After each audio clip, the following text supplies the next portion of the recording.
So, looking at the Browns and what they do at quarterback for the 2025 offseason, not just for Deshaun Watson, but the whole position room, how do they rebuild it? Let's look at that today. So, we'll start with the first question is what do you do with Deshaun Watson? And I think for me, lots of people are like, well, does he start? Does he this? He had an Achilles injury in the middle of the season, so I don't honestly believe he is going to be fit and ready for training camp preseason. So, if that's the case, he's probably starting the season on the pup list. And that means he's out of the equation for the first four games. Then after that, there's up to week 9 where they can call for him to return and go through that process. But it might be one where they chat behind the scenes and go, look, you're not going to come in and start in the middle of the season. We've already brought in whoever we think is going to be the starter for the year. So how about you take the full year to rehab, recover, get back to full fitness from the shoulder injury to the Achilles, and then we're going to let you go March 2026, second day of the league year. We'll release you and you can go into free agency and find the new team that you're going to be on for the 2026 season. And I think that's an ideal scenario for both teams because the Browns can keep him under contract for one more year, which helps balance out the salary cap. Means he's 37 million for 2025, 46 million for 2026, and then 89.5 million for 2027. So they're pushing that big number into the future when the salary cap could be 75 million a year more than it is now. So a massive, massive increase in the cap, which makes it easier to manage that number. And then he can rest, rehab. They'll also get some insurance money in that. So I think that's the sensible scenario of what you're probably going to see with what happens with Deshaun Watson. So effectively, he's out the equation for the quarterback room next season in 2025.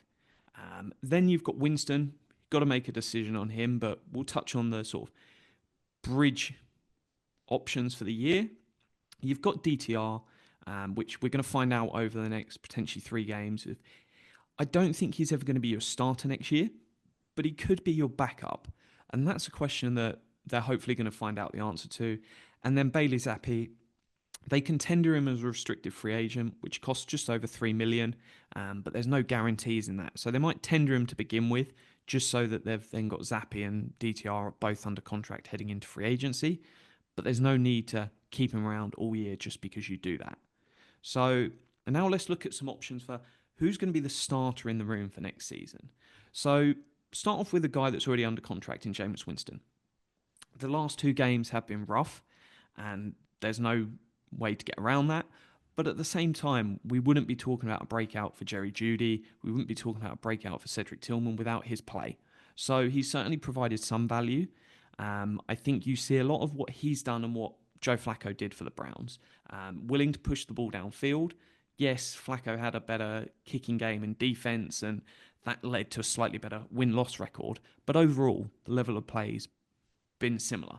It's whether you're willing to take that risk with Jameis that you're going to see games where he'll do some stupid stuff, but then you're going to see games where he racks up a massive amount of yardage.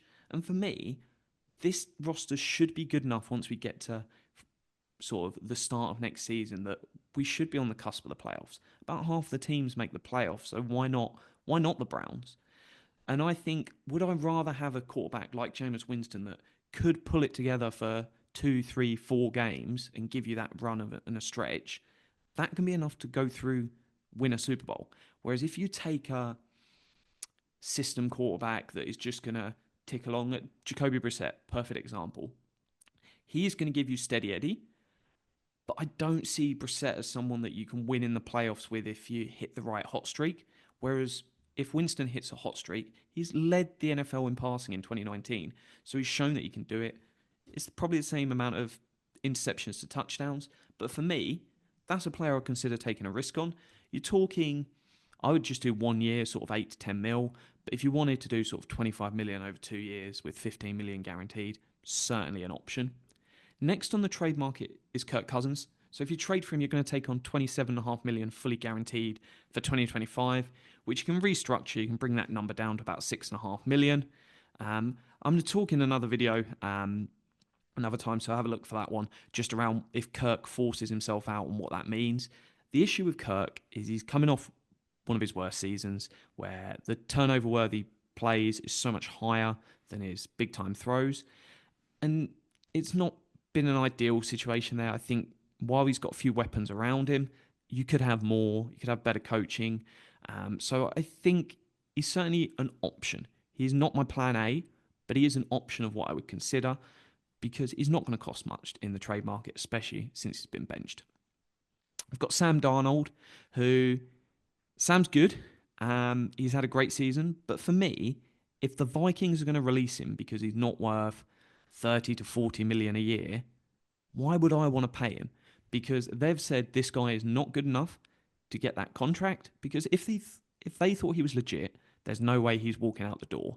So for me, I'm not keen on giving him. And if you pay 30, 40 million a year for Sam Darnold, you might only give guarantees for 40 million of it, so 1 year. If he fails, you get sacked. And it really comes down to that decision of is the front office and coaching staff ready to go? Sam Darnold's our guy. If it doesn't work out, let us go. And for me, if the Vikings won't do that, why should we as the Cleveland Browns?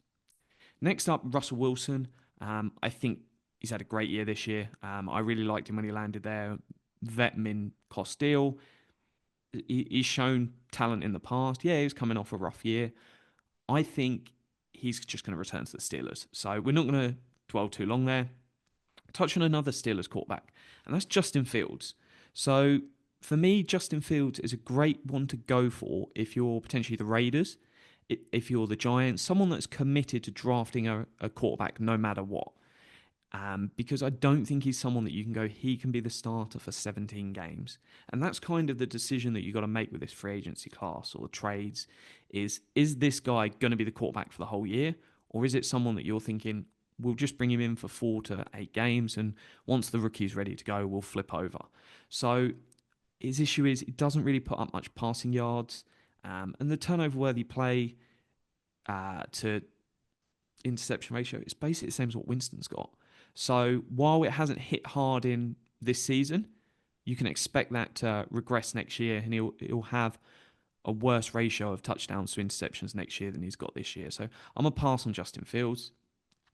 Daniel Jones, I think if Darnold leaves, they'll probably sign him to be their bridge quarterback.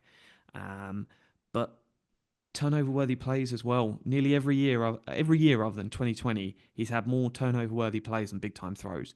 So it could be a cheap option, but you're not going to enjoy it. He is, for me, similar in that Fields category. The difference and reason why I'd probably go Fields over Daniel Jones, Fields has just played less games. So it's more of a swing into the unknown.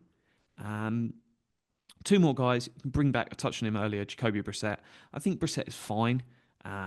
He will give you solid play, really well liked in the dressing room. But is he going to move the sticks? I don't think he can consistently move the ball downfield enough. Maybe Stefanski goes, I want a quarterback that's going to look after the ball more and will risk it on does the defense play well enough. I think that's a good formula to get to the playoffs. I think it's worked for teams like the Steelers before. The issue is you'll potentially like the Steelers and you're just bottling it once you get to the playoffs. And if you look at the head coaches around the league with worse playoff records in the last handful of years, Mike Tomlin's not won the playoffs in a handful of years, and that's because he's got a formula that he can get to the playoffs with. But is the goal just to get to the playoffs and die, or is the goal to thrive? Because I would rather risk Jameis Winston-led quarterback team in a playoff scenario than I would a Jacoby Brissett team. So I don't want to just go to the playoffs and give up and curl up in the corner. I'd